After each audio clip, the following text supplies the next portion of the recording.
Hello my lovelies and welcome to Eargasms, an audiobook review show where we delve into the world of contemporary and indie romance books that make you go Please note that all the books that I review contain adult content, so you have been warned. And with that said, here we go.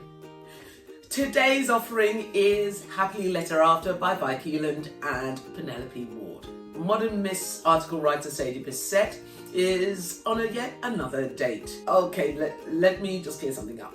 Clever Sadie has turned her singledom into a successful long-running article for the magazine that she works for. Sort of like the do's and don'ts of dating in New York. So she's on yet another date with somebody who was smart enough to leave one part of their surname out on Match.com. Sadie had the pleasure of meeting Austin Cobbledick. Yes, you heard right. Can we say nominative determinism? Mr. Cobbledick's idea of a great date is to eat with his mouth open, order himself a Shirley Temple, trying to tie the stem into a knot. I mean, who does that after the age of 14? And also, does he think it's sexy? Can you imagine just the guy just and expressing, yeah, God, you look just like my ex-girlfriend, but with a little bit more meat on your bones. Anywho, apart from that, poor Sadie, so your heart does go out to her right from the beginning. As she's writing her article, her friend Devon comes in. Now, Devon is her fashionista who writes for the column also, who's in fashion, but dresses so outlandishly, you just automatically fall in love with her. Anyway, the great thing about the magazine is all the writers get to do seasonal pieces. For Sadie, she does like a Christmas make-a-wish thing where, if possible, she grants it through. She's given her mail and a letter addressed to Santa falls on her desk. It's June. Good on you. Here we are introduced to lovely Birdie Maxwell. Birdie is requesting Santa to bring a special friend for her and her widowed father and some socks, because her father's socks had holes in it last time she looked, so some socks would be would be amazing. And also some olives so she can put them on her fingers and eat them as she watches TV. Leading to Sadie falling in love with this cheeky, precocious little girl. How far is Sadie willing to go? Written by Keeland, as I said, and Penelope Ward. I absolutely love their writing. I've read quite a few of their books. I've read them individually and I've read them as the writing duo. It's like they structure the stories out so well that I don't actually know who writes who, if they take it by character or if they do it by chapter, I don't know, and I don't frankly care because they are absolutely magic together. I think I've read all of their work actually, and I do prefer them when they work together. They just make magic happen for me. They're really strong writing. Their writing just invokes feelings in me where my heart should be, and the topics that they write fantastic. You know, it's got enough comedy and suspense, and they have quite an impressive body of work. I've actually met Keeland at signings with me. I love being a signing, and you're just absolutely fantastic. Really lovely, really warm, and I think that it's quite important when you go to signings and you meet people who you love their work and they're really, really nice. You enjoy the book more. You know, I mean, I have met some people who are friggin' assholes, but that's neither here or there. That's a whole other. This is narrated by Andy Aaron and Sebastian York. Okay, now here we go.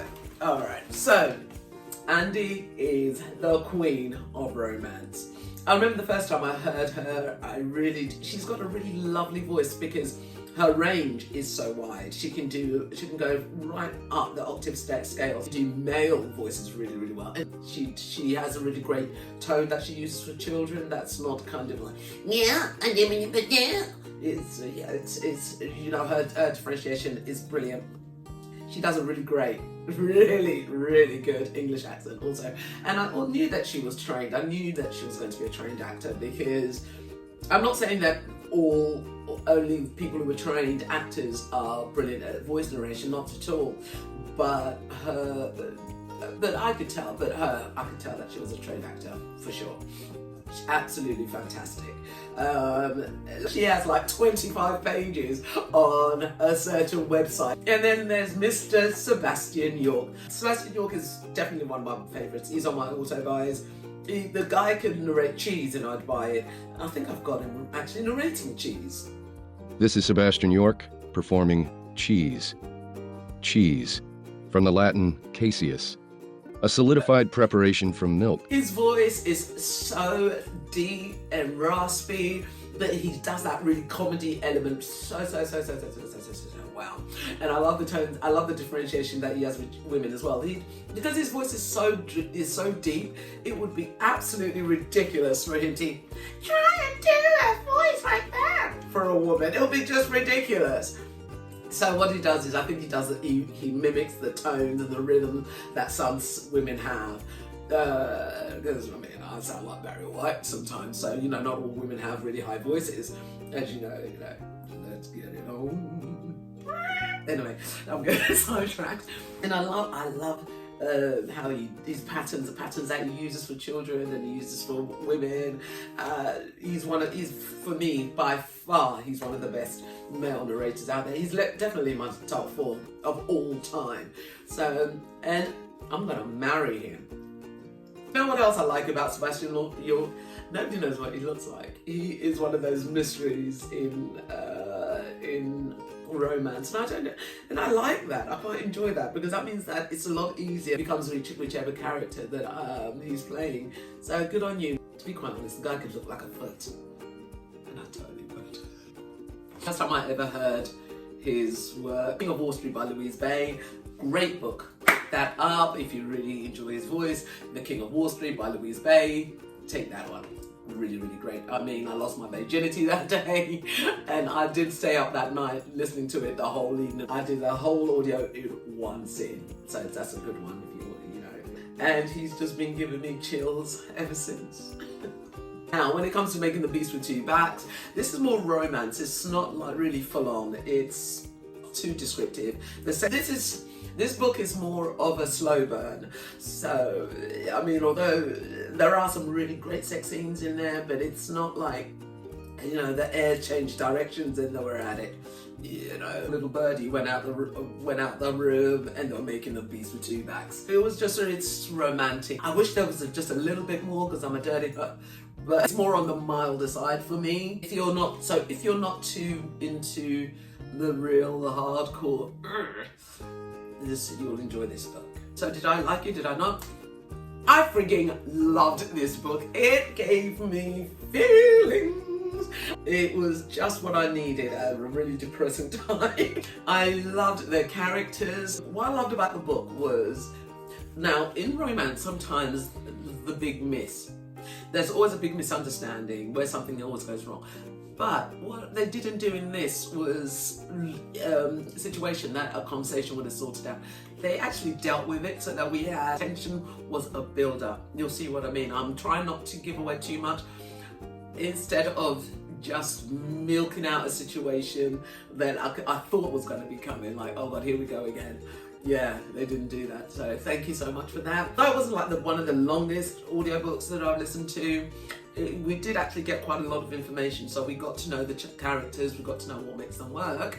I cared about them, I deeply did. I mean, this book did make me a little bit tearful at some, but it's not a tearjerker at all. But it did have elements of it in there. I don't know why, but I had this on my TBR for quite a long time. Here are my ratings. Narration. Narration is a 5. It's definitely a 5. It's a 5 for Andy and a 5 for Sebastian. I enjoy them so much and I love them as a team. I always have. If I see them together on a book, I will automatically buy it, because I know that I'm going to get my money's worth and I know that I'm going to get a really great performance from them. It's nothing better than somebody having a really great book and then you get 2 narrators that work so well together and they perform the books and you get exactly what the writer's idea of what the character's like. So yeah, they are both a 5 for me. I'll give the sex scenes a 3.5. It's more on the romance side. It didn't make me crack any toes, or it didn't make me but they were lovely, they were sweet. And so if you're really not into the sex singing so much, or you just you don't want the camera to fade to black, like A Mill the Moon, then this will be right up your alley. Way! This book is a 4.5 for me. I would have liked it to be a little bit longer, but then I'm a greedy guts bee. So with that said, that's it today. I will try and post more often, and let's start conversation going. If there's any books that you would like me to listen to or to read, please let me know. Leave a comment. Thank you very much, and I will see you next time.